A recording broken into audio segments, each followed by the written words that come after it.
அஸ்லாம் அலைக்கும் brothers and sisters அப்படின்னு தொடங்குறாரு. தொடங்கின அந்த ஸ்பீச் சில நிமிடங்கள் கடந்த பிறகு அந்த ஸ்டேஜுக்கு பக்கத்துல சின்ன சின்ன கூச்சல் எழும்புது. உடனே மால்கம் எக்ஸ் தன்னுடைய பேச்சை நிப்பாட்டிட்டு அங்க என்ன கூச்சல் நடக்குது அப்படிங்கிறத அவர் விசாரிக்கிறார். விசாரிக்கும் போது இவருடைய காவலர்கள், இவருக்கு பாதுகாப்பாக இருந்த அந்த காவல் அதிகாரிகள் என்ன பண்றாங்க, கூட்டத்துல என்ன சலசலப்பு அப்படின்னு அவங்க கண்காணிக்க போகும்பொழுது அந்த நொடியில மால்கம் எக்ஸ் மீது குண்டு பாய்.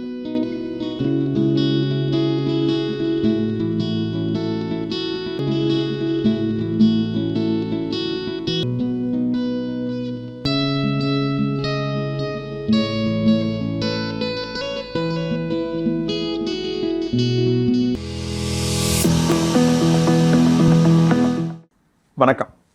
உலக அளவில் இருக்கிற பிரிவினைகளில் ரொம்ப முக்கியமான ஒரு பிரிவினை கலர்ஸ். இந்த கலர் அப்படிங்கிற விஷயம் இந்தியாவில் மட்டும் இல்லை, உலகம் முழுக்க ஒரு பெரிய அதிர்வையும் பாதிப்பையும் ஏற்படுத்தியிருக்கு. இந்தியா போன்ற ஒரு நாடுகளில் நமக்கு நிறைய பிரிவினைகள் இருக்குது. ரிலீஜியன் பேஸில் பிரிவினைகள் இருக்குது, கம்யூனிட்டி பேஸில் பிரிவினைகள் இருக்குது. ஆனால் உலகம் முழுக்க இருக்கிற ஒரு பெரிய பிரிவினைவாதம் எது அப்படின்னா நிறம்தான். அதில் குறிப்பாக கருப்பு வெள்ளை அப்படிங்கிறது ஒரு பெரிய அதிர்வுகளை ஏற்படுத்திய ஒரு பெரிய பிரிவினைவாதம். இன்னும் சொல்லணும் அப்படின்னா வெள்ளை அப்படிங்கிறது ஒரு அழகு அப்படின்னும், கருப்பு அப்படிங்கிறது அழகில்லாதது அப்படின்னும் நம்ம சொல்லிட்டு இருக்கிறோம் அப்படின்னு கருதுகிறோம். உண்மையிலேயே நம்ம நிறைய எஸ்தெட்டிக் சென்ஸை பற்றி நம்ம படிக்கும்போது கலராக இருக்கிறவங்க ரொம்ப அழகாக இருக்கிறாங்க, இல்லை கருப்பாக இருக்கிறவங்க அழகில்லை அப்படிங்கிற இந்த பிம்பம் ஒரு குளோபலைசேஷன் வேர்ல்டில் எக்கச்சக்கமான பிஸ்னஸை கிரியேட் பண்ணியிருக்கு. அப்போ கருப்புக்கும் வெள்ளைக்குமான அந்த வேறுபாடு யார் உருவாக்குனாங்க, இது அழகு இது அழகு இல்லை அப்படின்னு யார் முடிவு பண்ணுறது அப்படிங்கிற ஒரு கேள்வியை இந்த நொடி வரைக்கும் நம்ம கேட்டுக்கிட்டே இருக்கோம். ஆனால் அது இந்த நொடி இந்த காலகட்டங்களில் மட்டும்தான் இருக்கா இந்த பிரச்சனை அப்படின்னா இல்லை. அதுக்கு பின்னாடி நடந்த வரலாறு ரொம்ப சுவாரஸ்யமானது, ரொம்ப துயரமானது, ரொம்ப அதிர்வுகளை ஏற்படுத்தக்கூடியது. குறிப்பாக அமெரிக்காவில் மால்கம் எக்ஸ் அப்படிங்கிறவர் தன்னுடைய இளமை காலங்களில் ரொம்ப ரொம்ப சுட்டித்தனமாக, ரொம்ப இயல்பாக எல்லா மாணவர்கள் போலவும் தன்னுடைய தாய் தகப்பன், தன்னுடைய பிரதர்ஸ் அண்ட் சிஸ்டர்ஸோட வாழ்ந்தவர் தான். இந்த கருப்பு வெள்ளை அப்படிங்கிற இந்த பிரிவுகள்ல இருந்து கிளர்ந்த போராட்டங்கள் அப்படிங்கிறது மனசை ரொம்ப ஒரு அதிர்வடைய செய்யக்கூடிய விஷயம்தான். குறிப்பாக அமெரிக்காவில் மார்ட்டின் லூதர் கிங் அவர் பண்ணின போராட்டங்கள், குறிப்பாக மார்ட்டின் லூதர் கிங் அப்படின்னு நம்ம எடுக்கும்போது அவர் ஒரு பெரிய அகிம்சாவாத அடிப்படையில் ரொம்ப ரொம்ப மென்மையாக சாஃப்ட் கார்னரில் அவர் போராட்டங்களை முன்னெடுத்தார், நம்ம இந்தியாவினுடைய மகாத்மா காந்தியை போல. ஆனால் இதுக்கு அப்படியே ஆப்போசிட்டாக எனக்கான போராட்டங்களை நான் நடத்தி தான் என்னுடைய உரிமையை பெற முடியும் அப்படின்னு கிளர்ந்திருந்தவர் தான் மால்கம் எக்ஸ். இந்த மால்கம் எக்ஸ் அப்படிங்கிற இந்த பெயர் அமெரிக்காவில் மட்டுமல்ல, உலகம் முழுக்க ஒரு பெரிய அதிர்வுகளை ஏற்படுத்தியிருக்கு. மால்கம் எக்ஸோட சின்ன வயசு காலங்கள் பார்த்தீங்கன்னா ஒரு சராசரி குழந்தையை விட ரொம்ப மாறுபட்ட ஒரு சூழலில் தான் அவர் வளர்றார். ஏன்னா ஒரு 6 வயசுல தன்னுடைய தகப்பனை அவர் இழந்துடுறாரு. அப்பா ஒரு ஒரு ஒரு ஒரு சர்ச்சில் ஃபாதராக இருக்கார். ஆனால் அப்படி இருந்தும் கூட அவர் நிறவெறிக்கு எதிராக அவர் போராட்டங்களை முன்னெடுக்கும் பொழுது எதிராளிகளால் அவர் கொலை செய்யப்படுறார். ஒரு ரயில்வே தண்டவாளத்தில் அவர் செத்து கிடக்கிறார். அதுக்கப்புறம் தன்னுடைய 6 குழந்தைகள் மால்கம் எக்ஸோட சேர்த்து ஒரு 7 குழந்தைகளை வச்சுக்கிட்டு தன்னுடைய தாய் வளர்க்குறாங்க. ஒரு குறிப்பிட்ட காலகட்டங்களுக்கு மேலே அம்மாவுக்கு ஒரு மனநலம் பாதிப்படையுது. அந்த மனநலம் பாதிக்கப்பட்ட தாய் மனநல காப்பகத்தில் சேர்த்து விடுறாங்க. அதுக்கப்புறம் குழந்தைகளை விட்டு தாய் பிரிஞ்ச பிறகு குழந்தைகளுடைய வளர்ப்புகளில் மாற்றங்கள் ஏற்படுது. மால்கம் எக்ஸுக்கு ஸ்கூல் போக பிடிக்கல. அப்போது முழுக்க முழுக்க கல்வி மீது ஒரு ஈடுபாடு இல்லாத போது அங்கே முழுக்க முழுக்க கருப்பு இனத்தை சார்ந்தவர்களுக்கு உங்களுக்கு என்ன தொழில் தெரியுமோ, உங்களுக்கு என்ன குலத்தொழில் தெரியுமோ அப்படி போங்க அப்படின்னு நம்ம சொல்கிற மாதிரி அங்கே ஒரு குலத்தொழில் மாதிரி உங்களுக்கு என்ன தெரியுமோ அதை போய் செய்யுங்க அப்படிங்கிறாங்க. அப்போ மால்கம் எக்ஸுக்கு நிறைய விஷயங்கள், தச்சு வேலையெல்லாம் ஓரளவுக்கு தெரியும், அதெல்லாம் போய் ட்ரை பண்ணு அப்படிங்கிறாங்க. ஆனால் மால்கம் எக்ஸ் என்ன பண்ணுறதுனே புரியாத போது தன்னுடைய ஸ்கூலை விட்டு கட் பண்ணிட்டு வெளியே வந்துடுறார். வந்துட்டு அவர் பார்க்காத வேலையில் என்னென்னோ வேலைகள்லாம் பார்க்குறாரு. இன்னும் சொல்லணும் அப்படின்னா ஒரு மதுபான விடுதியில் போய் ஷூக்கெல்லாம் பாலிஷ் போடுற வேலையை அவர் பார்க்குறார். அப்போது ஷூக்கெல்லாம் பாலிஷ் போடுற அந்த வேலையை பார்க்கும்போது அங்கே நிறைய போதைப் பொருட்களை பயன்படுத்துகிறாங்க. அப்போ போதை பழக்கங்கள் அவருக்கு ஏற்படுது. அப்போது அவர் என்ன பண்ணுறாரு, சின்ன சின்னதாக ஒரு சின்ன சின்ன திருட்டு வேலைகள் அவர் செய்கிறாரு, நிறைய கொள்ளையடிக்கிறாரு. ஆனால் இந்த போதைப்பொருள் இதை பயன்பாடுகளை பார்க்கும்போது ஏன் நம்ம வந்து ஒரு கஞ்சா சேல் பண்ணக்கூடாது அப்படின்னு அவர் போகிறாரு. கஞ்சாலாம் சேல் பண்ணுறாரு, நிறைய கொள்ளையடிக்கிறாரு. ஒரு குறிப்பிட்ட காலகட்டத்துக்கு மேலே அவர் வந்து அங்கே இருக்கிற அமெரிக்க காவல்துறையால் கைது செய்யப்படுறார். கைது செய்யப்பட்ட ஒரு 20 வயது இளைஞனாக இருக்கும்போது அவர் என்ன பண்ணுறாரு, ஒரு 20 வயது இளைஞனாக இருக்கும்போது அவர் வந்து சிறையில் அடைக்கப்பட்டார். கிட்டத்தட்ட ஒரு 10 வருஷம் அவருக்கு வந்து சிறை தண்டனை கொடுத்துட்றாங்க. தன் இளமை காலத்தில் ஒரு 10 வருஷம் சிறை தண்டனை அனுபவிக்கணும் அப்படின்னு மால்கம் எக்ஸ் உள்ளே போகிறார். ஆனால் அவருடைய உண்மையான பெயர் மால்கம் லிட்டில். ஏன் இந்த மால்கம் எக்ஸ் அப்படின்னு மாறுச்சு அப்படின்னு பார்க்கும்போது, அந்த காலகட்டங்களில் அமெரிக்காவில் என்ன நடந்தது அப்படின்னா, கருப்பினத்தவர்களை கொண்டு வந்து ஏலம் விடுவாங்க. அந்த ஏலத்தில் யார் எடுக்கிறாங்களோ அந்த கருப்பினத்தவரை சார்ந்தவர்களை ஏலம் எடுத்து அவர்களுக்கு அடிமைகளாக பயன்படுத்திக்கலாம். அந்த அடிமையாக இருப்பதற்கு ஒரே ஒரு குவாலிஃபிகேஷன் என்ன அப்படின்னா, நீங்கள் கருப்பாக இருந்தால் போதும். அமெரிக்காவினுடைய பார்வையில் கருப்பவர்கள் என்பவர்கள் யார் அப்படின்னா அடிமைகள். அப்போது அவர் சிறையில் இருக்கும்போது என்ன பண்ணுறாரு, பொழுதுபோக்கு என்ன பண்ணுறதுன்னு தெரியல, என்னென்னோ விளையாடுறாரு, என்னென்னோ பண்ணுறாரு. ஒரு குறிப்பிட்ட நேரத்துக்கு அப்புறம் படிக்க ஆரம்பிக்கிறார். படிக்கும்பொழுது குறிப்பாக அவர் வரலாறை நோக்கி படிக்கிறார். நிறைய ஹிஸ்ட்ரி படிக்கும்போது அமெரிக்காவில் இருக்கிற இந்த கருப்பினத்தை சார்ந்தவர்கள் எந்த அளவுக்கு அடிமைப்படுத்தப்படுறாங்க அப்படிங்கிறத அவர் கொஞ்சம் கொஞ்சமாக உணர்றார்.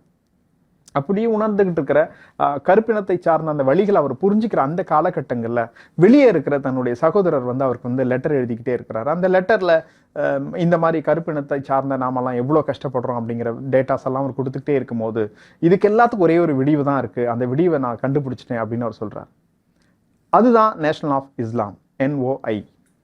இந்த நேஷனல் ஆஃப் இஸ்லாம் அப்படிங்கிற இந்த அமைப்பில் நம்ம சேர்ந்துட்டு மதம் மாறுவது தான் நமக்கு ஒரே ஒரு தீர்வு அப்படின்னு அவங்க என்ன பண்ணுறாங்க, அந்த கடிதத்தின் வழியாக அவர் தெரியப்படுத்தும் போது இவரும் மதம் மாறுறார். தன்னுடைய பெயரை லிட்டில் அப்படிங்கிற அந்த பெயரை விட்டுட்டு, நான் யாருன்னே தெரியாது, நான் ஒரு கருப்பினத்தை சார்ந்தவன், நான் ஒரு அடிமை அப்படின்னு அவர் தன்னைத்தானே பிரகடனப்படுத்தி கொண்டு மால்கம் எக்ஸ் அப்படின்னு தன்னுடைய பெயரை மாற்றிக்கிறார்.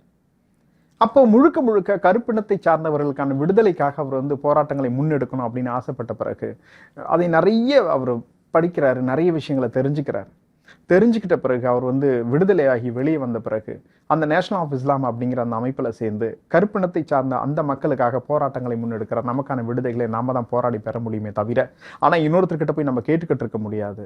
ஏன்னா நம்ம வந்து சராசரி மனுஷனா கூட மதிக்க முடியாத ஒரு சூழ்நிலையில் இந்த அமெரிக்காவில் நம்ம வாழ்ந்துகிட்டு இருக்கிறோம். அப்படி இருக்கும்போது நமக்கான விடுதலை நம்ம போராடி தான் பெற முடியும் அப்படின்ற அந்த அகிம்சை அப்படிங்கிற அந்த கட்டமைப்பிலிருந்து முற்றிலும் மாறி ஒரு போராட்ட காலத்துக்கு அவர் முன்னெடுக்கிறார்.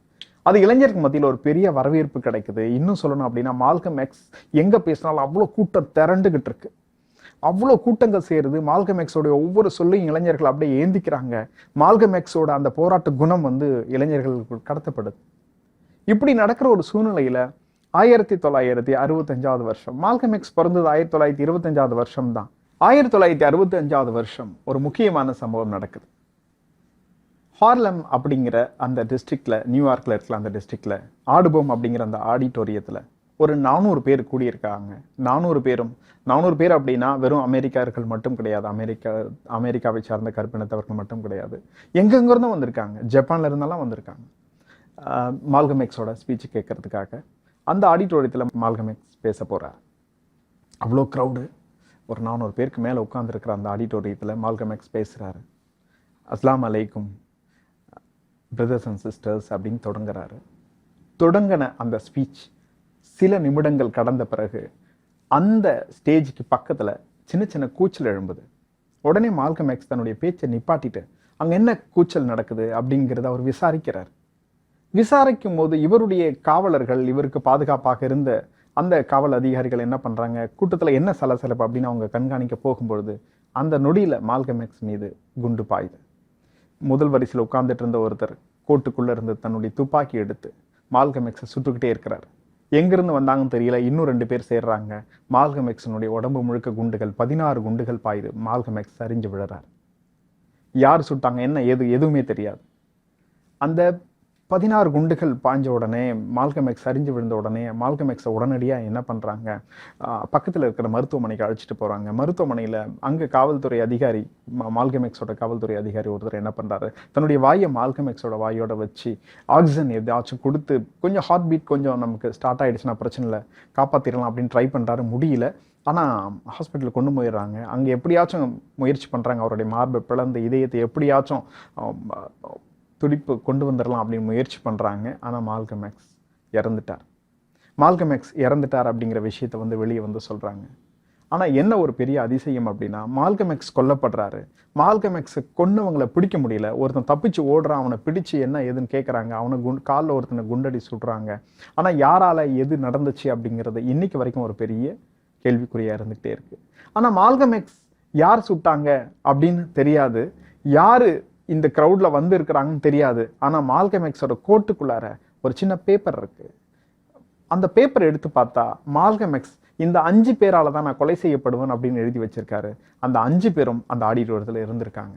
அப்போ மால்கம் எக்ஸுக்கு தெரிஞ்சிருக்கு, தன்னை எல்லாரும் சுட போறாங்க, யாரோ ஒருத்தர் நம்மளால சுட போறாங்க.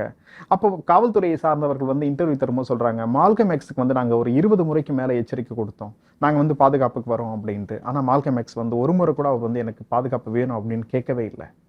அவர் ஏற்றுக்கவே இல்லை, எனக்கு பாதுகாப்பு வேண்டாம் அப்படின்னுட்டாரு. செய்யப்பட்டாங்க. ஆனால் மால்கம் எக்ஸ் வந்து ஒரே ஒரு கோரிக்கை மட்டும் அமெரிக்க அரசு கிட்ட வச்சிருக்காரு. என்ன அப்படின்னா, எனக்கு ஒரு துப்பாக்கி வேணும், அந்த துப்பாக்கிக்கான லைசன்ஸ் வேணும் அப்படின்னு அவர் கேட்டிருக்காரு. ஆனால் அமெரிக்க அரசு வந்து அதுக்கு ஒத்துக்கல.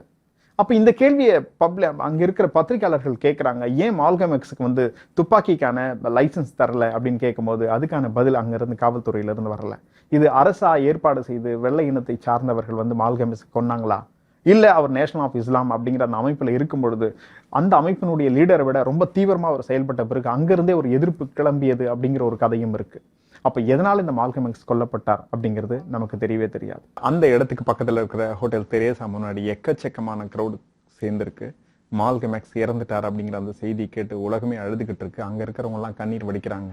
மால்கம் எக்ஸை அவ்வளோ தீவிரமாக ரசித்தவங்க, மால்கம் எக்ஸை தன்னுடைய லீடராக ஏற்றுக்கிட்டவங்க, மால்கம் எக்ஸோட ஸ்பீச்சுக்காக தன்னுடைய வாழ்க்கையை அர்ப்பணிச்சவங்க, மால்கம் எக்ஸ் என்ன சொல்றதோ அதை முழுமையாக கேட்கக்கூடிய அந்த இளைஞர்கள் எல்லாரும் அழுகுறாங்க.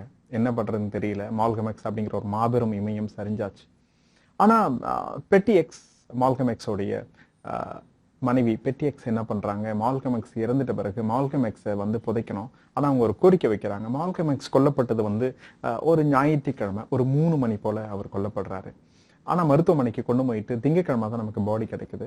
திங்கக்கிழமை அடையாளம் கண்டுபிடிச்சி இதுதான் அப்படின்னு மால்கம் எக்ஸ் அப்படின்ட்டு வழக்கமான அந்த ஃபார்மாலிட்டிஸ்லாம் முடிஞ்சு ஹாஸ்பிட்டலில் சொல்கிறாங்க பெட்டி எக்ஸ் கிட்ட, மால்கம் எக்ஸை கொடுத்துட்றோம் வாங்கிக்கோங்க அப்படின்ட்டு. பெட்டி எக்ஸ் மால்கம் எக்ஸை வாங்கிக்கிட்டு அன்னைக்கு இறுதி சடங்கு செய்யலை.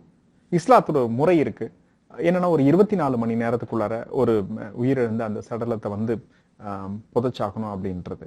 ஆனால் இவங்க பெட்டி எக்ஸ் என்ன பண்ணுறாங்க, ஒரு கோரிக்கை வைக்கிறாங்க, ஒரு 5 நாள் அவர் வந்து பொதுமக்களுடைய பார்வைக்காக வைக்கணும் அப்படின்றாங்க. அப்படி பார்த்தா சனிக்கிழமை வரைக்கும். அப்போ சனிக்கிழமை வரைக்கும் பொதுமக்களுடைய பார்வைக்காக வைக்கப்படுகிற அந்த மால்கம் எக்ஸுடைய உடல் எல்லாரும் பொதுமக்கள் வந்து அஞ்சலி செலுத்துறாங்க. என்ன சொல்லணும் அப்படின்னா, ஜப்பான்ல இருந்து ஒரு லேடி தன்னுடைய குழந்தையை கூட்டிக்கிட்டு அந்த மால்கம் எக்ஸோட ஸ்பீச்சுக்காக வந்திருக்காங்க. அவங்களும் சேர்ந்து அழுகுறாங்க. அப்போ மால்கம் எக்ஸ் எல்லாரும் பார்க்குறாங்க. சனிக்கிழமை வரைக்கும் அவ்வளோ க்ரௌடு வந்து பார்த்துக்கிட்டே இருக்கு.